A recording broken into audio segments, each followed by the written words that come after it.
Dan nanti insya Allah seperti diumumkan di grup, pengajian ini diisi bergiliran dari masing-masing prodi. Terima kasih juga kepada Bapak Ibu yang telah hadir malah tepat waktu ya dibandingkan yang mengumumkan, mohon maaf. Kita awali pengajian ini dengan bacaan basmalah bersama-sama. Bismillahirrahmanirrahim. Bismillahirrahmanirrahim. Langsung saja mungkin Pak. Ya, untuk menghemat waktu. Kotor saya nggak boleh. Boleh ya. Baik, terima kasih. Assalamualaikum warahmatullahi wabarakatuh. Waalaikumsalam warahmatullahi wabarakatuh. Wassalatu wassalamu ala asrofil anbiya'i wa ala alihi wa sahbihi.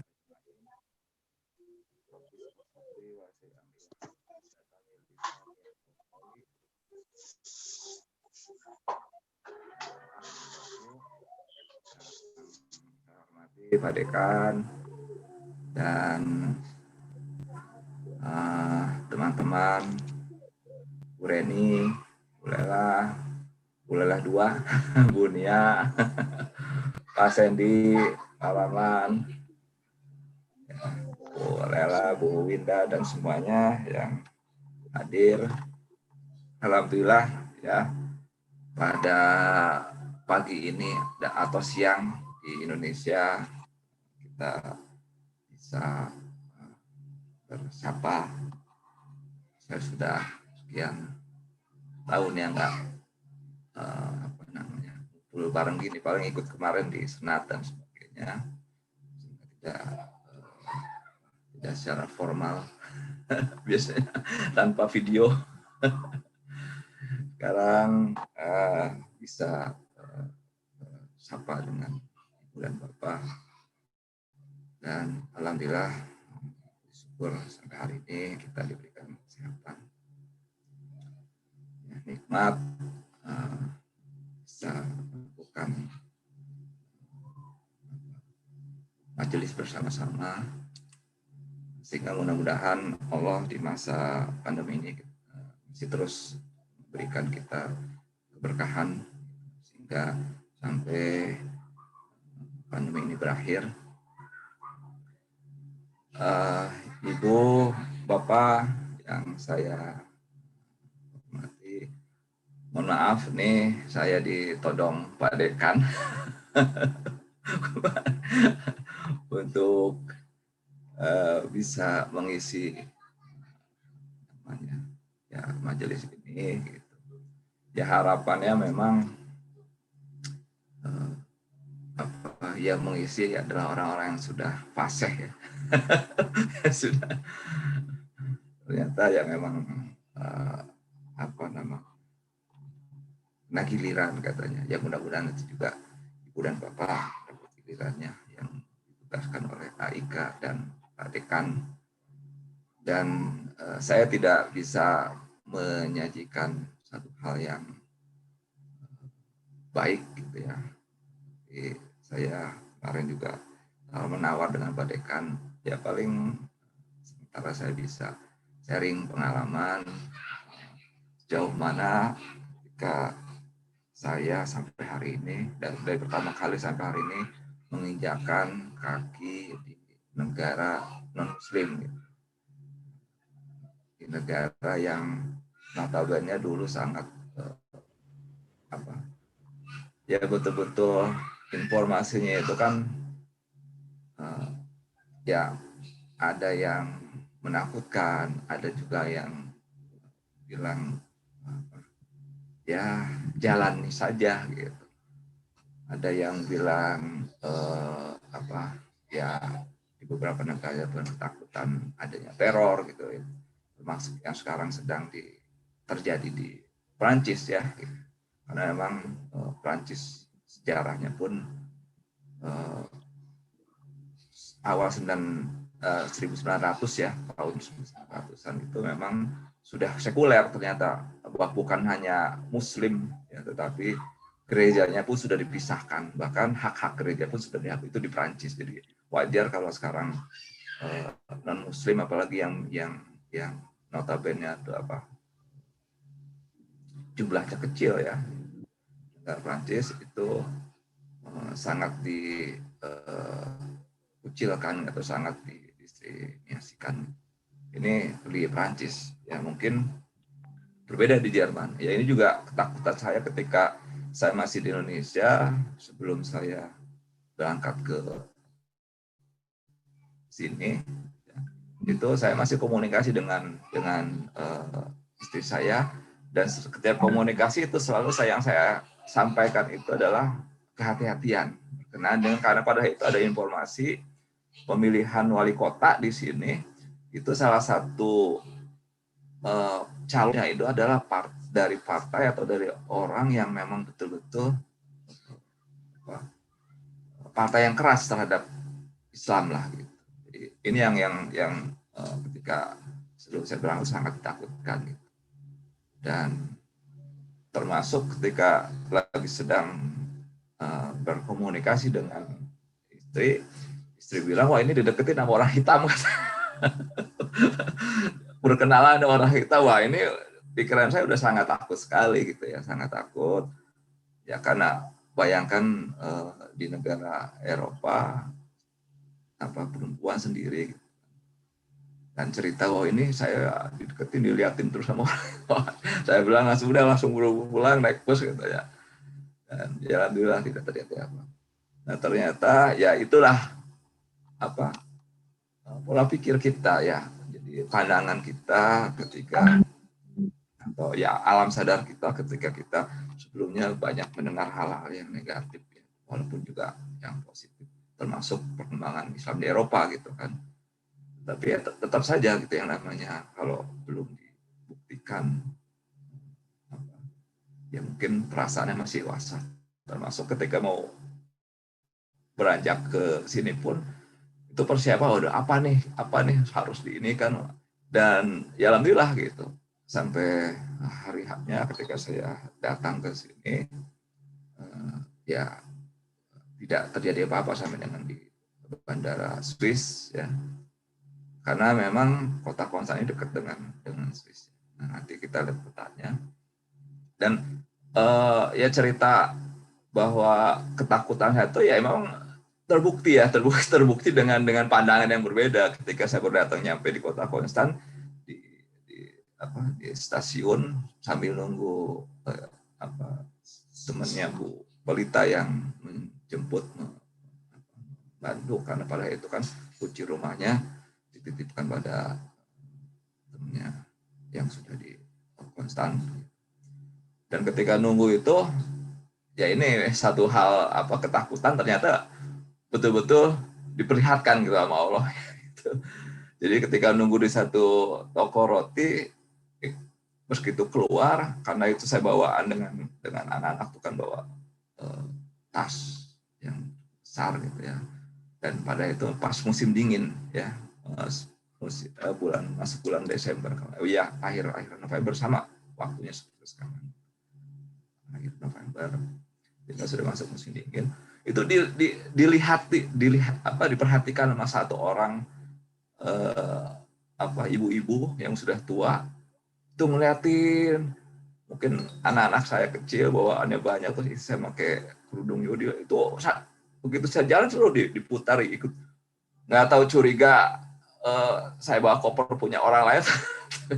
Tapi itulah ternyata, waduh ini pandangannya ternyata baru nyampe saja sudah seperti itu, wah ini benar sih gitu. Nah itu pengalaman ketika baru nyampe Konstanz, itu dilihat ibu-ibu ya, karena Pelita juga pernah cerita gitu, memang ada orang ortodok yang memang sangat benci Islam gitu. Ada orang-orang ortodok yang memang juga sangat memahami gitu ya,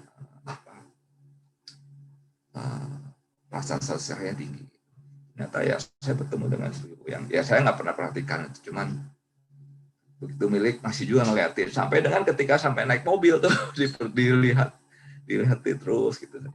Nah ini satu pengalaman awal ketika saya baru nyampe. Tapi ya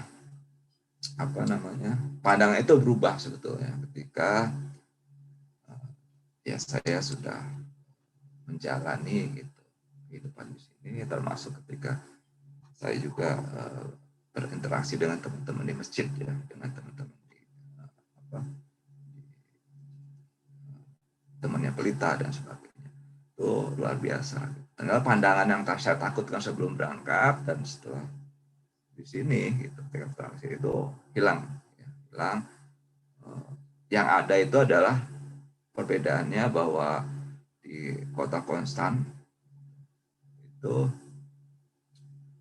ya tidak pernah mendengar azan gitu. Jadi ketika biasanya jam subuh gitu ya, terus zuhur itu mendengar ya. Ya paling karena pada itu belum disetel apa disesuaikan dengan jam di sini gitu ya. Dan aplikasi di HP ya azannya pun masih belum terdengar di HP. Jadi masih sepi aja gitu, nggak ada suara azan. Yang ada ya waktu saja, ini jam berapa.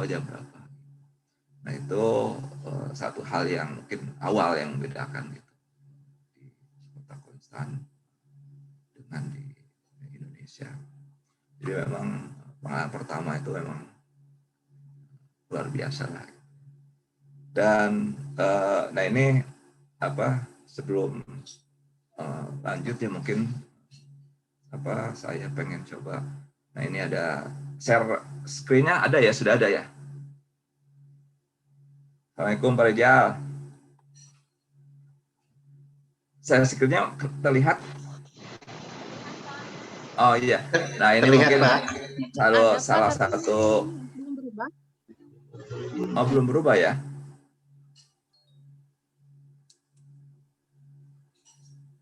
Masih slide pertama sepertinya. Ini sudah. Ada, Pak. Udah ada. Ya ini mungkin saya ingin menunjukkan salah satu lokasi ya. Nah ini kita lo kecil ya. Nanti kita langsung aja ke itu ke apa Google ya. Nah ini posisi Konstan itu secara peta itu di Jerman itu tidak jauh dari Stuttgart ya. Komuni itu ke Stuttgart itu 8 jam lah. Paling dekat ke Stuttgart. Nah paling dekat ke Zurich, makanya bandara ketika ingin ke Konstan itu lebih dekat ke Zurich dan mungkin karena perbatasan dengan Swiss ya. Karena Konstan itu sama ya seperti di perbatasannya itu ke Swiss itu kayak dari Umi ke apa kalau rumah itu dari Umi ke inilah ke apa Sifah. Nah, ke Sifah gitu. Jadi dekat sekali perbatasan dengan Swiss, kota Swiss yang terdekat dengan kota Konstan. Jadi justru dengan kota besar di Jerman sendiri agak jauh 8 jam, dengan Munich itu sekitar 12 jam ya dari kota Konstan. Kita bisa lihat.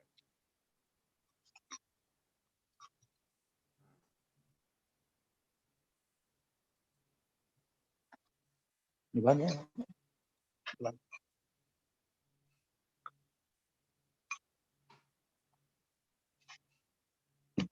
Ini peta.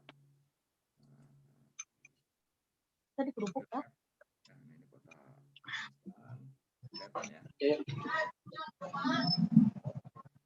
Nah ini kota Konstan. Nah ini memang Konstan ini terkenal karena disebut juga Bodensi ya, kota-kota yang berdekatan dengan danau. Ini jadi dan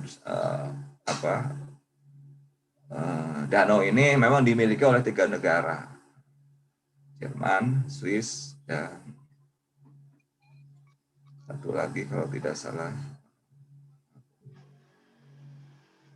Swedia ya, Polandia. Nah ini kota Konstan dan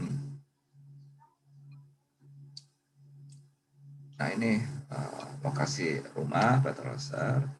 Nah hal yang pertama kali saya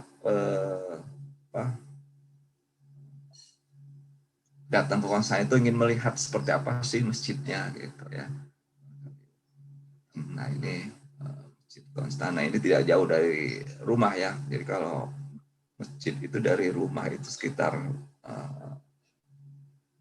kiloan lah gitu ya. Atau bahkan enggak ya. Dari Umi ke Jogja mungkin lah. Jadi dekat kita bisa jalan. Karena memang kecil ya kota Konstan itu. Nah ini gambar masjidnya. Nah ini tampilan depan dari Masjid Konstan. Nah ini di bawahnya itu ada toko Turki ya. Toko Turki, ini toko kebab. Nah ini salah satu toko yang menjadi rekomendasi gitu ya. Nah ini salah satu yang merubah pola pikir saya ketika saya datang ke Konstan. Ternyata ya memang tidak seberat apa yang saya dengar dari cerita orang gitu ya. Ternyata ya kalau dari sisi makanan itu sangat tersedia lah gitu untuk Muslim di Jerman, terutama apalagi kota-kota besar ya. Di kota Konstan saja dengan adanya 2 toko Turki ya dan beberapa toko Asia yang menjual makanan halal gitu, makanan itu ya tidak kesulitan kalau di sisi makanan sebetulnya. Karena memang ya di Jerman sendiri bukan hanya di Konstan, orang-orang Turki ini sudah termasuk orang yang ikut membangun Jerman ya ketika Perang Dunia itu bahkan ada satu istilah yang sampai sekarang itu menjadi terkenal, Verstehe ein Bahnhof. Jadi orang mengatakan bahwa orang Turki itu hanya taunya dia tidak bisa bahasa Jerman, taunya Bahnhof saja. Bahnhof itu stasiun, karena pada itu kan ikut membangun rel kereta dan sebagainya orang-orang Turki itu. Nah, sehingga tidak heran gitu perkembangan perkembangan Muslim di Jerman itu lebih didominasi oleh orang-orang Turki, karena Turki itu kan bagian dari Eropa, sehingga memang sangat luar biasa lah gitu orang Turki di Jerman ini yang bisa membawa suasana Muslim gitu ya di kota-kota di Jerman, terutama kota-kota besar.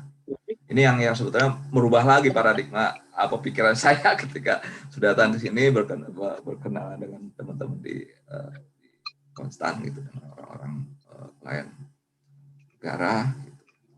Ini balik ke ini dalamnya masjid ya, masjid. Jadi satu-satunya di Konstan tidak ada masjid lagi ya, masjid ya ini masjid, makanya disebut dengan masjid Turki ya, karena memang rata-rata masjid di Jerman itu yang membangun orang-orang Turki, dan luar biasa bangunan masjidnya di mana-mana itu di setiap kota itu sangat luar biasa, megah-megah ya. Nah ini kalau dari luar ya. Nah ini view dari masjid. Putus itu ya, Pak. Sekilas ya. Apa? Nah ini di masjid, dalam masjid kalau sholat Jumat biasanya imamnya itu naik ke sini gitu. Jadi berbeda dengan Indonesia. Kalau di Indonesia tetap di mimbar ya. Nah, kalau di sini mimbarnya ada 2. Mimbar sebelum khutbah ya, biasanya si khotib itu cerita atau memberikan khutbah-khutbah karena di sini di Konstan menggunakan khutbahnya bahasa Turki ya, bahasa Turki, sehingga sebelum khutbah biasanya juga ada yang khotibnya menggunakan bahasa Jerman, ada juga yang